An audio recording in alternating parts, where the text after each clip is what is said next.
आम्हाला पुढेही शत्रूच्या छातीवर घोड्यांच्या टापांनी चढून जायचंय, कुठल्याही बंधनाशिवाय.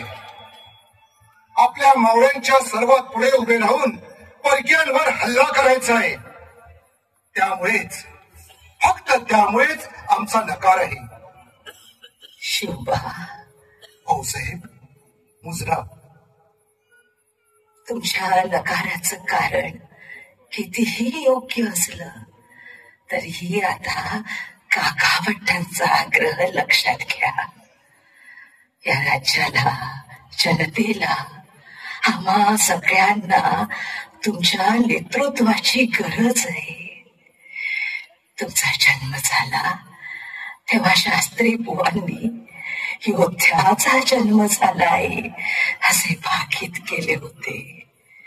त्यानंतर साऱ्या जगानं तुमचा पराक्रम बघितला. तुम्ही आमच्यापेक्षाही जास्त प्रेम या मातृभूमीवर केलं. रात्रंदिन केवळ मावळ्यांमध्ये रमलात. डोळ्यांपुढे फक्त स्वराज्याच्या स्थापनेचं उद्दिष्ट ठेवलं. आणि आता तुमची गरज असताना तुम्ही.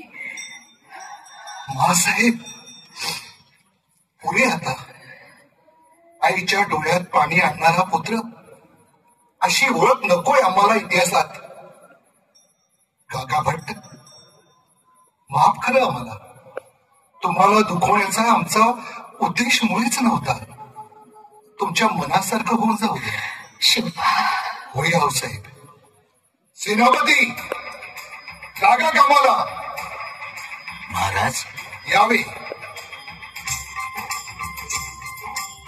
आऊसाहेबांची इच्छा आणि गागा